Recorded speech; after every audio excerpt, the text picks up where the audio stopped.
أنفسنا من يهده الله فلا مضل له ومن يضلل فلا هادي له وأشهد أن لا إله إلا الله وحده لا شريك له وأشهد أن محمدا عبده ورسوله أرسله بالحق بشيرا ونذيرا وداعيا إلى الله بإذنه سراجا وقمرا منيرا فأعوذ بالله من الشيطان الرجيم بسم الله الرحمن الرحيم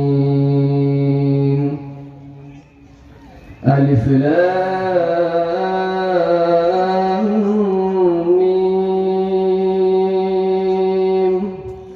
ذلك الكتاب لا ريب فيه هدى للمتقين الذين يؤمنون بالغيب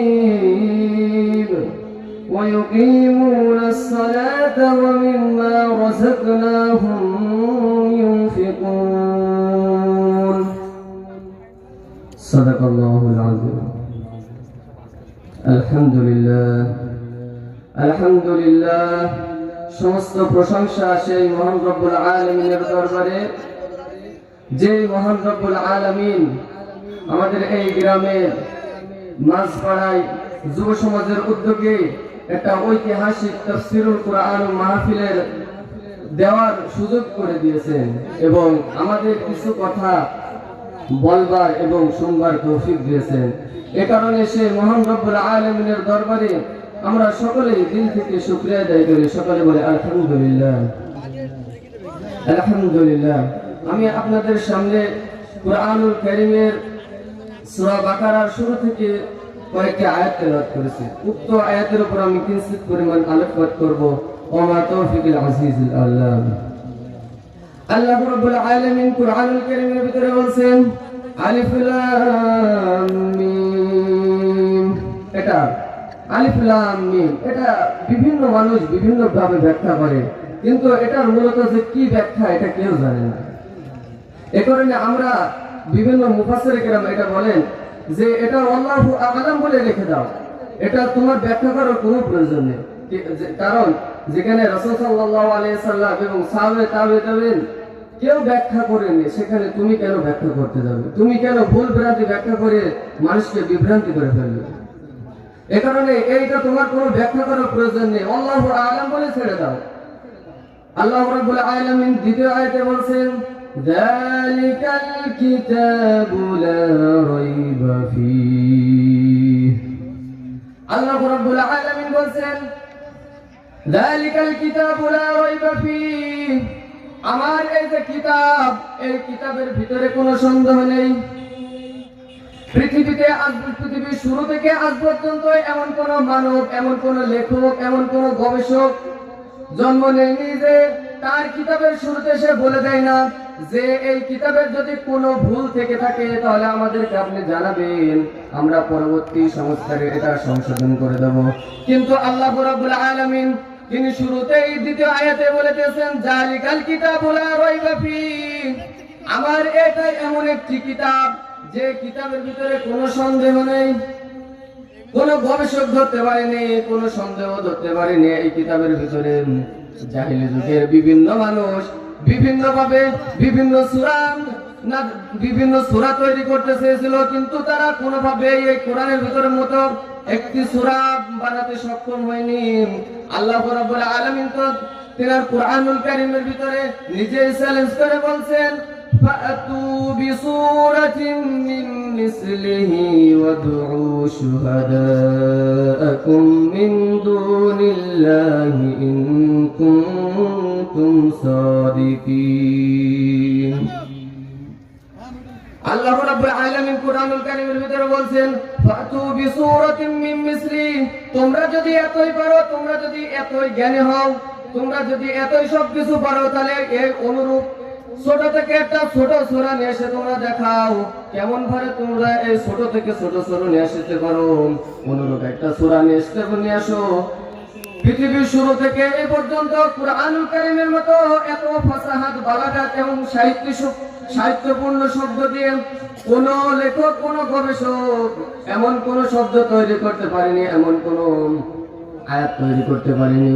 আল্লাহ রাব্বুল আলামিন এ কারণে কিতাবের শুরু থেকে বলে দিয়েছেন জালিকাল কিতাবু লা রাইবা ফি, আমার এই কিতাবের ভিতরে কোনো সন্দেহ নেই। এই কিতাবটা কোথায় ছিল? যদি কিতাবের কাছে যা জিজ্ঞাসা করা হয় যে কুরআনুল কারীম তুমি কোথায় ছিলে, তখন কুরআনুল কারীম তিনি নিজেই উত্তর দেবেন ফি লাওহিম মাহফুজ। আমি এমন একটি কিতাব যেটি সর্বপ্রথম আমাকে রাখা হয়েছিল লাওহে মাহফুজে, সর্বপ্রথম আমাকে লাওহে মাহফুজে রাখা হয়েছিল। এরপর আমাকে ক্রমাগত ভাবে আস্তে আস্তে যখন যেটা প্রয়োজন হয়েছে, যখন যতটুকু প্রয়োজন হয়েছে, যখন যে আয়াত প্রয়োজন হয়েছে, আল্লাহ রাব্বুল আলামিন জিবরাইল আলাইহিস সালামের মাধ্যমে রাসূলুল্লাহ সাল্লাল্লাহু আলাইহি ওয়াসাল্লামের উপরে নাযিল করেছেন।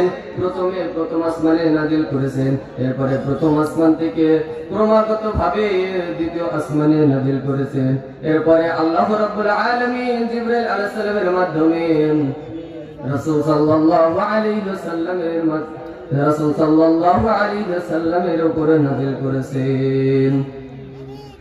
যদি এই কোরআনকে জিজ্ঞাসা করা হয় তোমাকে কি কারণে পাঠানো হয়েছে, পরবর্তী আয়াতে এই কুরআনুল কারীম সে নিজেই উত্তর দিয়ে দেয়। কুরআনুল কারীম বলেছেন হুদাল লিল মুত্তাকিন,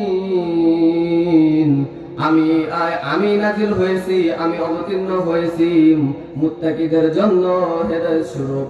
অর্থাৎ আমার আইন মেনে যে চলবে, আমার কথা মতো যে চলবে, আমার জীবন ব্যবস্থার উপরে যে চলবে, সে অবশ্যই হেদায়েত পাবে।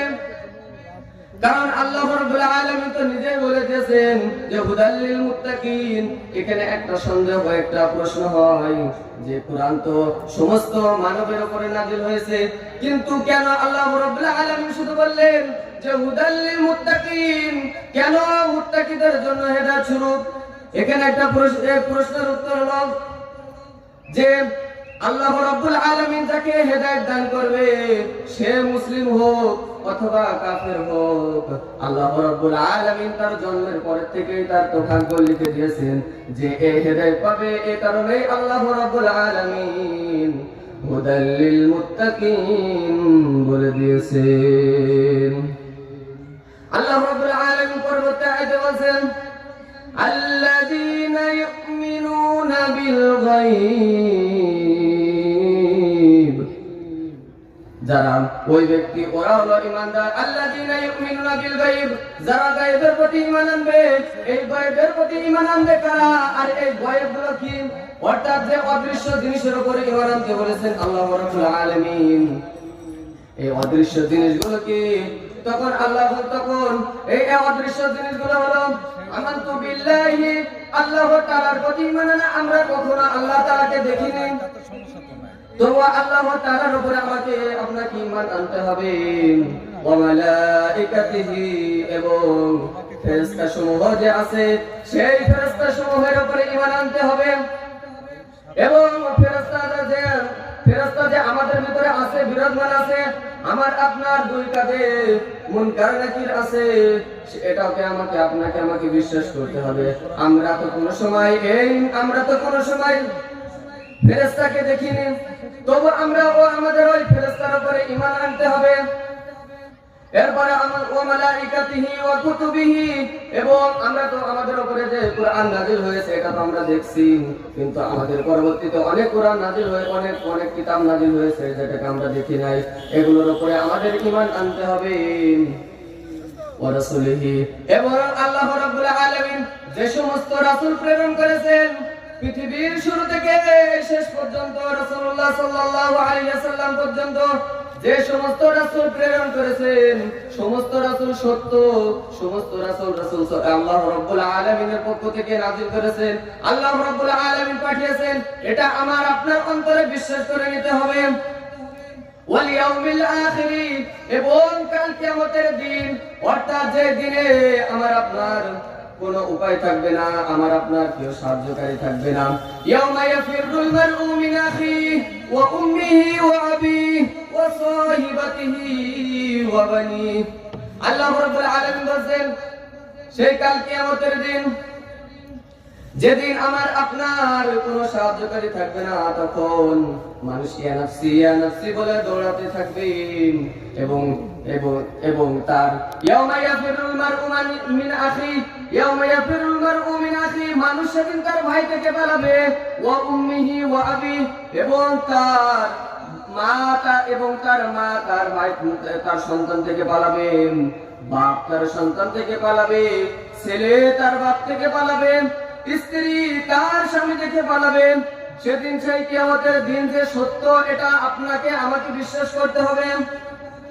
ওয়া সাহিবাতিহি ওয়া বানি, এগুলো সব কিছু আমাদের আপনাকে জিজ্ঞাসা করতে, আপনাকে ঈমান আনতে হবে, এর উপর ঈমান আনতে হবে। ওয়াল কদরি ওয়া খাইরিহি ওয়াল কদরি, এবং তাকদীর, অর্থাৎ আপনার আমার যে পৃথিবীতে আসার আগে যে আমার ভাগ্য নির্ধারণ করা হয়েছে, এটার উপরেও আমার আপনার ঈমান আনতে হবে।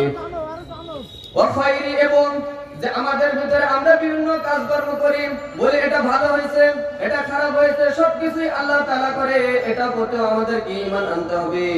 ওয়া শাররি, এবং যা কিছু ভালো হয় এটাও আল্লাহর পক্ষ থেকে আসে, সবকিছু এটা আমাদের আপনাকে ঈমান আনতে হবে। এর উপর আল্লাহ রাব্বুল আলামিন আর বলেন, ওয়াল কদরি ওয়া খাইরি মিনাল্লাহি তাআলা, এই সব কিছু, এই যে কয়েকটা গুণাবলী বলা হলো, এই সব কিছু যে আল্লাহ রাব্বুল আলামিনের পক্ষ থেকে আসে, এই সব কিছুর উপর আমাকে আপনাকে বিশ্বাস করতে হবে, তারপরে আমরা মুমিন হব, ঠিক কিনা বলেন?